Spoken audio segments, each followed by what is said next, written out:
Hello welcome, स्वागत है आप सभी का इस नए वीडियो में। मैं बात करूंगा कि कैसे आप क्लियर कर सकते हैं, क्रैक कर सकते हैं एनडीए को 3 मंथ्स स्ट्रेटजी के साथ। और जो टारगेट आपका होने वाला है सेकेंड 2025 का एनडीए एग्ज़ाम होने वाला है।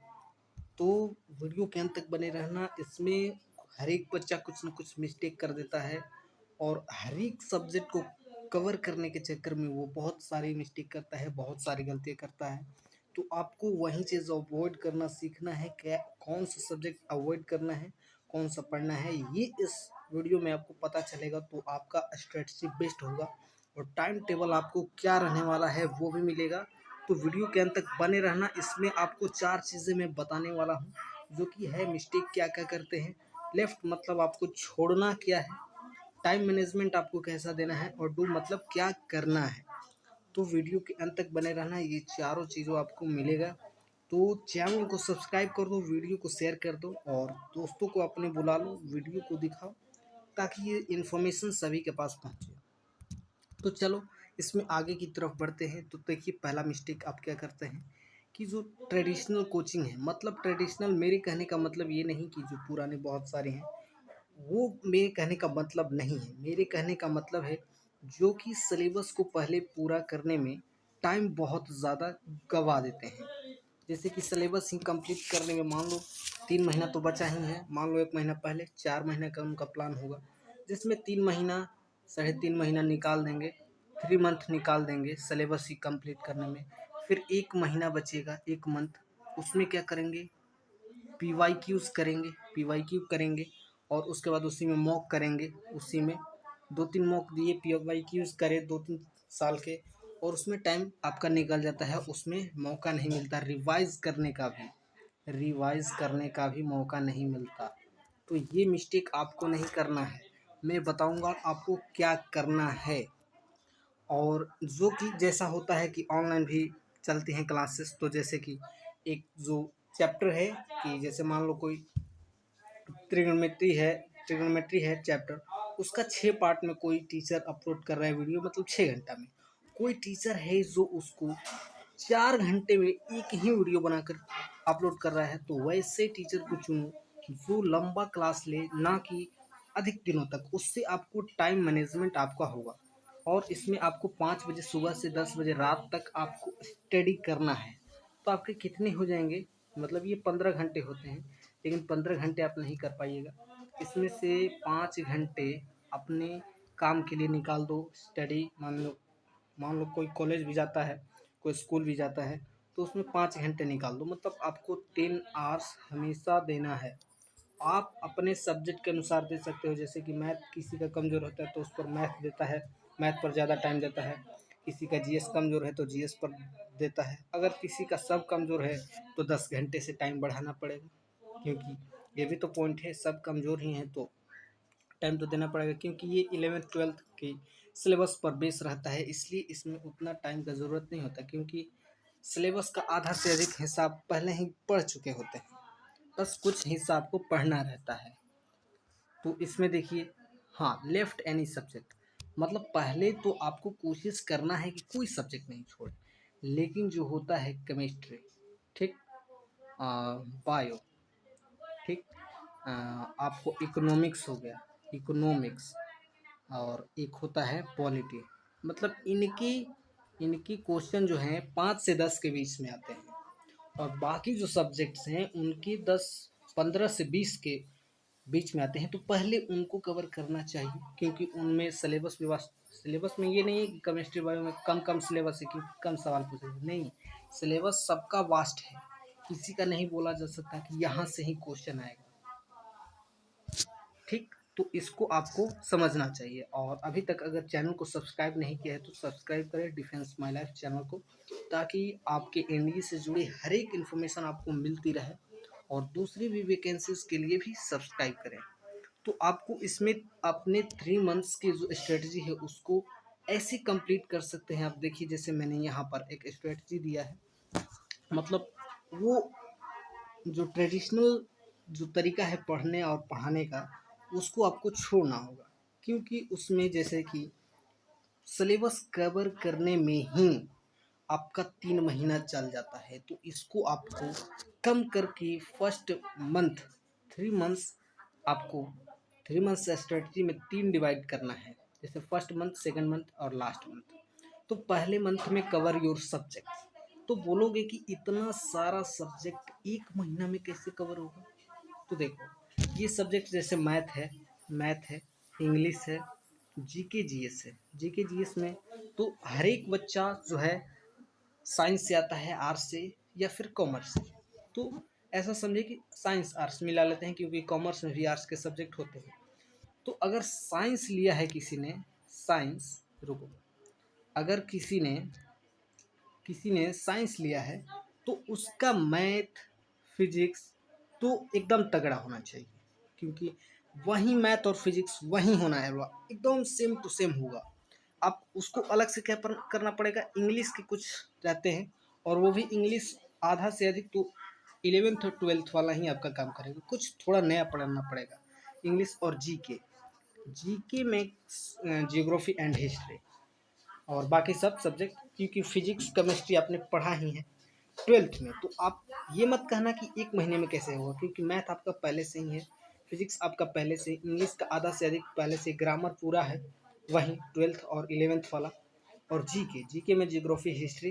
तो ये सब आपको 1 महीने में कैसे भी करके कवर करना है, तभी एग्ज़ाम क्वालिफाई होगा।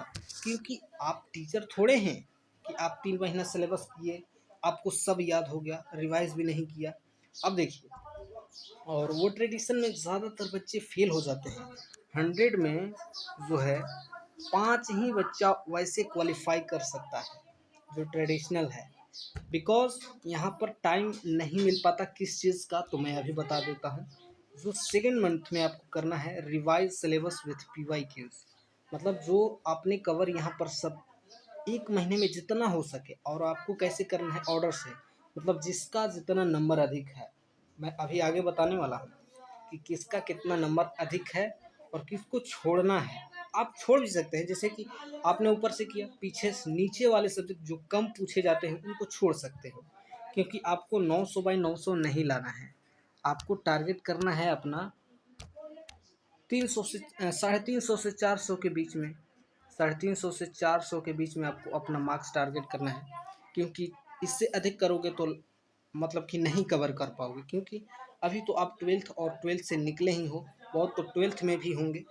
तो ये आपके लिए ही वीडियो बना है। तो यहाँ पर देखिए, आगे आपको देखना है सेकेंड मंथ में रिवाइज करना है सिलेबस।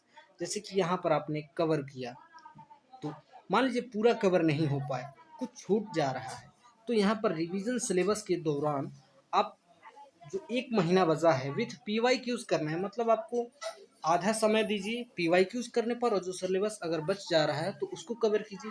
हाँ, लेकिन PYQ ज़रूर करने हैं क्वेश्चंस के थ्रू, हर एक सब्जेक्ट्स का, और रिवाइज करना है। मतलब जो इस महीने में पढ़ा है वो आपको इसमें रिवाइज करना है। और उसके बाद देखिए लास्ट मंथ में आपको क्या करना है।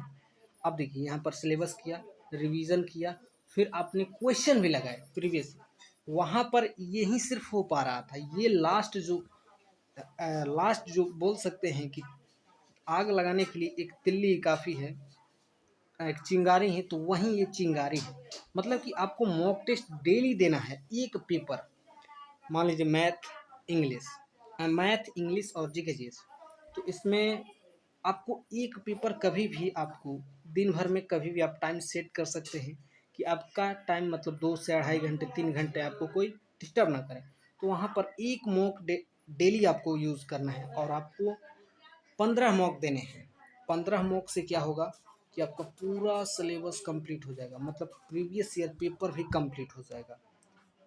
5 से 7 वर्ष के जो पेपर हैं आपको मतलब आप मॉक टेस्ट के थ्रू लगा सकते हैं, और आप कट ऑफ देख सकते हैं कि कितना कट ऑफ है, और उसके हिसाब से आप अपना नंबर देख सकते हैं कि हमारा नंबर कट ऑफ से पार हो रहा है कि नहीं। अगर पार हो रहा है तो आपके लिए बढ़िया है, क्योंकि आपने कवर सिलेबस किया, रिवाइज किया, PYQs किए पहले ही, और उसके साथ उसी का मॉक टेस्ट, जो PYQs है उसी का मॉक टेस्ट। और ये मत कहना कि सोर्स कहाँ से, ये इतने क्वेश्चन मिलेंगे कहाँ से, PYQs वाले मॉक टेस्ट ये कहाँ से मिलेंगे। तो देखिए, जो पेपर हैं ये तो ऑनलाइन मिल जाएंगे या फिर ऑफलाइन भी मिल जाएगा। तो देखिए यहाँ पर स्ट्रेटजी अलग अलग बताए हैं, लेकिन एक सोर्स यहाँ पर मैंने शायद लिखा नहीं था। तो आप समझ सकते हैं कि सोर्स एक होता है जो कि एनडीए और सीडीएस, एनडीए और सीडीएस। अगर आप एनडीए के स्टूडेंट हैं तो सीडीएस का पेपर आप अगर उठा लेंगे अपना पढ़ने के लिए, जीके और इंग्लिश, मैथ तो नहीं क्योंकि मैथ इसमें जनरल आता है, जीके और इंग्लिश, तो आपको बहुत ज़्यादा बेनिफिट होगा। कंप्रिहेंशन, वोकैब जितना भी है, क्योंकि इसमें 120 क्वेश्चन आते हैं इंग्लिश के भी और जीके जीएस के भी, और बहुत ही मज़ेदार मज़ेदार क्वेश्चन आते हैं और समझने योग्य आते हैं क्वेश्चन। और सीडीएस में तो इसमें कंप्रिहेंशन बहुत अच्छा, अगर आपने 10 वर्ष के क्वेश्चन लगा दिए ना सीडीएस की, तो समझिए कि आपका एनडीए क्वालिफाई हो जाएगा। इंग्लिश में 50 में से 40 क्वेश्चन सही करके आओगे, क्योंकि यहाँ पर सीडीएस में बहुत ज़बरदस्त ज़बरदस्त क्वेश्चन रहते हैं, जो कि एनडीए का लेवल रहता है थोड़ा बराबर ही रहता है, लेकिन थोड़ा हाई रहता है। अगर आप क्वेश्चन को लगाएंगे सीडीएस के तो देख सकते हैं, और ये ऑनलाइन अवेलेबल है, इजीली सर्च कर सकते हैं आप कहीं भी। आगे देखिए मैथ्स स्ट्रेटजी, तो वहाँ पर जो 3 मंथ्स का जो मैंने बताया था वही है, सिर्फ इसको थोड़ा अलग कर दिया गया है कि थोड़ा समझने में आपको दिक्कत ना हो। तो first clear full concept with examples, मतलब वही बात, आपको 1 से 1.5 महीना में अपना पूरा कंसेप्ट, हाँ ये इसमें छोड़ना नहीं है कुछ भी, और जितना भी है 1 से 1.5 महीना में जितना कवर हो जाए, ये नहीं कि पूरा कवर करना है, जितना हो जाए उतने पर रोक देना है, उसको रिवाइज करना है, बार बार 3 बार 4 बार रिवाइज करो, और उसके हिसाब से 3 मंथ्स वाला स्ट्रेटजी फॉलो करो, मतलब पीवाई क्यूज लगाओ, मॉक टेस्ट लगाओ, ठीक है। और आगे देखिए वोकैब इंग्लिश के लिए हाँ देखिए सोर्स जो मैंने वहाँ पर बताया, सीडीएस इंडियन एग्जाम पेपर, मतलब इंग्लिश के तो आप, मैं बोल रहा हूँ सीडीएस और एनडीए दोनों को अगर आप 10 वर्ष का लगा लेते हैं ना, तो समझिए कि आपका इंग्लिश में तो 100 नंबर का हो नहीं, 200 नंबर का होता है ना, तो 150 नंबर आपका आ जाएगा, क्योंकि इसमें कंप्रीहेंशन बहुत ज़्यादा होता है। सीडीएस में मान लीजिए 40 से 50 क्वेश्चन कंप्रीहेंशन के सिर्फ आते हैं, जो कि एनडीए में 10 से 15 क्वेश्चन ही आ सकते हैं, इससे अधिक नहीं दे सकते, क्योंकि और भी चीज़ें देनी होती है, इडियम फ्रेज, सिनोनिम एंटोनिम ये सब देना होता है, लेकिन सीडीएस में आते हैं 40-50 क्वेश्चन कंप्रीहेंशन के, तो वहाँ से आप उठाकर देख सकते हैं। और वोकैब एंड रीडिंग ये आपके कंपलसरी हैं, क्योंकि रीडिंग कीजिएगा तभी आप सॉल्व कर पाइएगा क्वेश्चंस को। चलिए आगे, इसमें आप देख सकते हैं जीके जीएस स्ट्रेटजी में आपको क्या करना है और क्या नहीं, यहीं पर बताया हूँ, क्योंकि इसी में ज़्यादा दिक्कत होता है, क्या छोड़े क्या ना छोड़े। तो देखिए फिजिक्स, जियोग्राफी एंड हिस्ट्री और करेंट अफेयर भी इसमें जोड़ लो, नहीं लिखा है लेकिन करेंट अफेयर, ये 4 सब्जेक्ट आपको कभी भी नहीं छोड़ना है, मतलब किसी भी हालत में इनको कंप्लीट करना है। बाकी देखिए हाँ ये करेंट अफेयर इसी में आता है, क्योंकि करेंट अफेयर के 10 से 15 क्वेश्चन आते हैं, और इनकी कोई गारंटी नहीं है कि कितना आ जाए, लेकिन इनको कवर करना चाहिए आपको, लेकिन इनको पहले कवर करना चाहिए, क्योंकि फिजिक्स के 25 क्वेश्चन, जियोग्राफी के 20 से 22 क्वेश्चन, हिस्ट्री के भी 20 से 22 क्वेश्चन, और ये देखिए आप नोट करते जाइएगा, क्योंकि कभी भी मिट सकता है। 25 क्वेश्चन, ये 20 क्वेश्चन, ये भी 20 से 22 क्वेश्चन, मान लो 22 क्वेश्चन, और ये करेंट अफेयर के भी 15 क्वेश्चन, आप देख सकते हो, मतलब 100 क्वेश्चन आते हैं जीके जीएस के, तो इसमें कितना आ गया, 20 20 40 20 60 और 70 75 75 और मतलब 80 क्वेश्चन तक तो यहीं से आ जाता है, और बाकी सब केमिस्ट्री, बायो, कर पॉलिटी, इकोनॉमिक्स 5-5 क्वेश्चन, 4-4 क्वेश्चन, कभी 7 दे दिया, 8 दे दिया, ऐसे आते हैं। तो आप देख सकते हैं कि किसका वेटेज ज़्यादा है, पहले इनको कवर करना चाहिए, मतलब फिजिक्स के 25 क्वेश्चन, और ये इजी रहते हैं फिजिक्स वाले। जियोग्राफी हिस्ट्री के थोड़े रहते हैं अच्छे, लेकिन ये फिजिक्स के इजी रहते हैं, एकदम इजी, बहुत ज़्यादा इजी रहते हैं, तो आपको इनको देखना चाहिए। और ये स्ट्रेटजी, क्योंकि टाइम टेकिंग जो सब्जेक्ट्स हैं यही हैं, यहीं पर आपको छोड़ना है, क्या नहीं करना है, क्या करना है, यहीं पर आपको सब डिपेंड करता है। तो चलिए आगे इसमें आपको, हाँ अगर आप समझे कि हमारे पास सिलेबस नहीं है, सिलेबस क्या करें, सिलेबस तो बताया ही नहीं, तो मैंने ऐसा एक थंबनेल पर, मेरे ही चैनल पर, इसी चैनल पर, डिफेंस माई लाइफ चैनल पर आपको ऐसा थंबनेल वाला वीडियो मिल जाएगा, या फिर डिस्क्रिप्शन में भी है, आप जाकर देख सकते हैं, पूरा डिटेल में एकदम है, पूरा डिटेल में है, पूरा डिटेल में है। ये जो है इंडीड का 2 का सिलेबस आप जाकर देख सकते हैं। और ये अपना थंबनेल है। तो वीडियो को लाइक करें, सब्सक्राइब करें चैनल को। मिलते हैं नेक्स्ट वीडियो में।